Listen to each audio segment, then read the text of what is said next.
Io credo che per diverso tempo ci rivedremo qui e questo sarà in un certo senso il mio ufficio per le prossime settimane sicuramente. Ovviamente non è che ho solo questo da fare, devo assolutamente muovermi un pochino con le api. Probabilmente nei prossimi giorni arriverà un nucleo in modo da riuscire a tornare ad un numero di famiglie normale, cioè quello che mi ero programmato di fare, quindi di gestire 3-4 famiglie al massimo, e soprattutto finita questa, si spera, ultima ondata di freddo tardivo, di partire con l'orto e quindi iniziando a piantare le piantine che ho tenuto per il momento a casa in semenzaio. Oggi vi vorrei parlare anche dello sponsor di questo video, che è qui con me. Chi mi segue sul canale delle recensioni sa che diverse volte mi sono trovato a recensire dei rugged smartphone di vario tipo ed obiettivamente non sono mai stato particolarmente entusiasta dei modelli che mi hanno proposto, eccetto rari casi. Questo è un rugged smartphone che è veramente diverso dagli altri. Oltre alle tipiche caratteristiche di questo tipo di smartphone, quindi la resistenza alle cadute, alla polvere, all'acqua, quindi va benissimo in un contesto di cantiere o per attività gravose, quindi questo cellulare lo possiamo sbattere in giro senza preoccuparci troppo di romperlo. Al di là di questo, la cosa che secondo me è veramente innovativa è il trasmettitore satellitare. Questo smartphone si chiama Ulefone Armor 23 Ultra e, come vi dicevo, ha al suo interno un software e l'hardware necessario per poter trasmettere comunicazioni satellitari. Funziona tramite per l'appunto un software e un abbonamento che bisogna sottoscrivere. L'abbonamento che ho fatto io, per esempio, costa 60 euro l'anno e ci permette di mandare SOS illimitati e 120 messaggi nell'arco di un anno intero.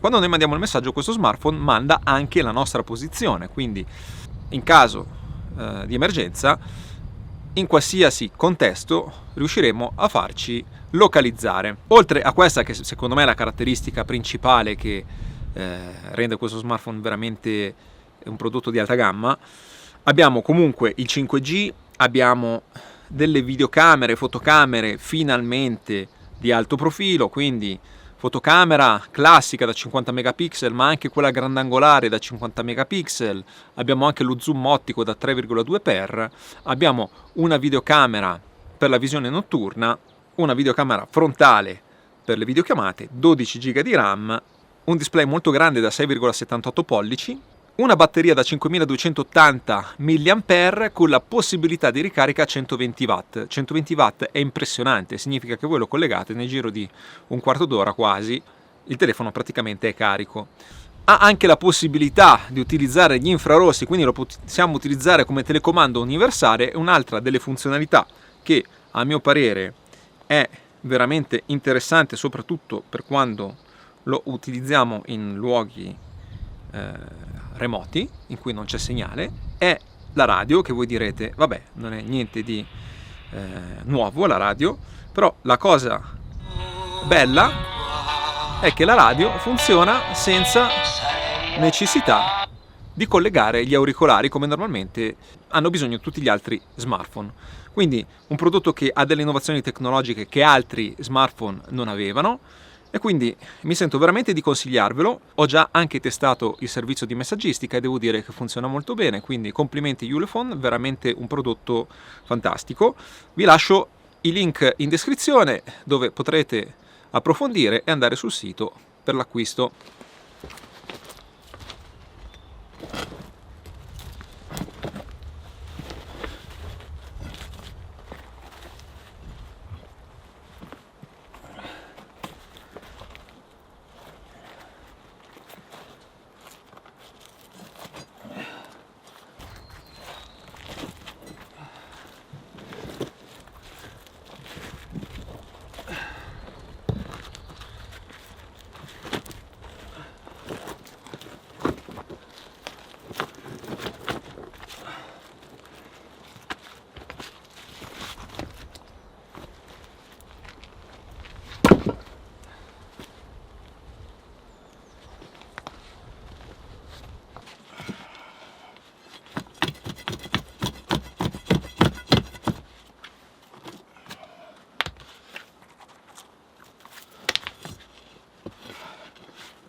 Ebbene sì, sono arrivati anche per me i 40 anni e sono arrivati veramente in modo un po' troppo veloce, il tempo corre in modo folle. Vabbè, adesso non sono qua per lamentarmi del fatto di aver compiuto 40 anni, per carità, sono giovane, sto bene, quindi non mi posso proprio lamentare. Però insomma un pochino di malinconia viene a pensare che sembrava ieri averne 20 e invece siamo già qua con i capelli bianchi, e, insomma, con un principio di inizio di declino fisico. Ma al di là di questo, insomma, siamo qua anche per festeggiare e devo intanto ringraziare una mia iscritta dalla Georgia, che in realtà, vabbè, vive in Italia, ma lei è georgiana, che mi ha mandato per il mio compleanno 2 fantastiche bottiglie di vino georgiano. Pensate che carina, ha voluto sapere in anticipo la data del mio compleanno per mandarmi questo regalo. Lei si chiama Tamta e Tamta ti ringrazio per questo bellissimo omaggio, come ben saprete il vino è sempre ben apprezzato su questo canale e quindi sono molto curioso di assaggiare questo vino, lo assaggeremo insieme. Ho deciso di provare a fare anche una ricetta tipicamente georgiana perché è sempre bello un pochino sperimentare e fare questi viaggi anche gastronomici di cucina in posti lontani e particolarmente sconosciuti. Proveremo a fare i khinkali, che sono dei ravioloni. Dovrebbero essere molto semplici, ho cercato una ricetta molto semplice. Farina, acqua, un pizzico di sale, carne macinata di manzo e maiale, cipolla, si creano questi bei fagottoni, si mettono a bollire e dovremmo ottenere il risultato, si spera. Proviamo, sarà divertente comunque farli. Comunque, una cosa che assolutamente non sapevo, la Georgia ha una grandissima tradizione vinicola, ha una tradizione antichissima di oltre 8000 anni di storia di produzione di vino. Hanno una tecnica tutta particolare, tengono il vino in queste anfore di argilla, se non erro, e hanno un sistema di vinificazione tutto loro, quindi sicuramente saranno dei vini diversi rispetto ai nostri. Vi dirò anche il mio modesto parere su questo vino georgiano. Allora, per i khinkali dovremmo cavarcela abbastanza facilmente con della farina, acqua e sale, quindi pasta fresca nella versione più semplice in assoluto. Adesso andiamo a fare una palla e poi la facciamo riposare 30 minuti circa. Acqua, ci regoliamo un pochino ad occhio.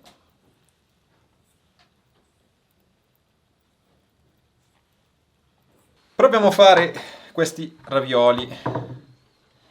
Vediamo un pochino.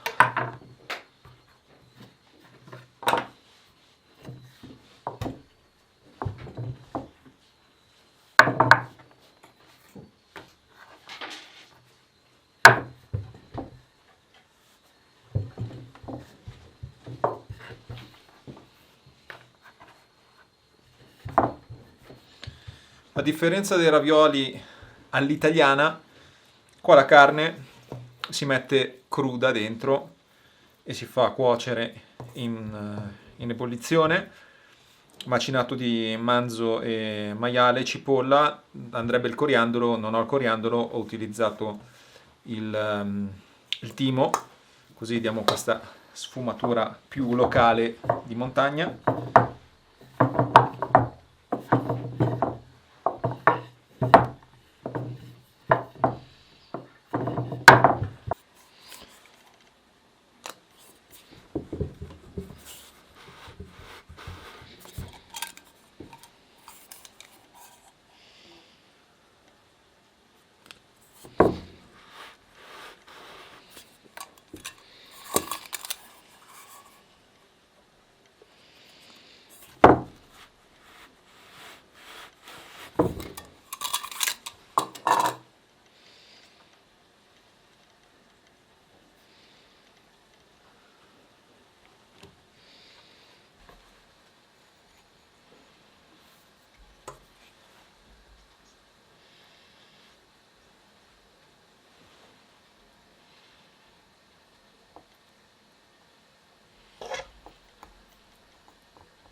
Devo dire che il primo esperimento di cucina georgiana è stato un successo. I khinkali erano buonissimi.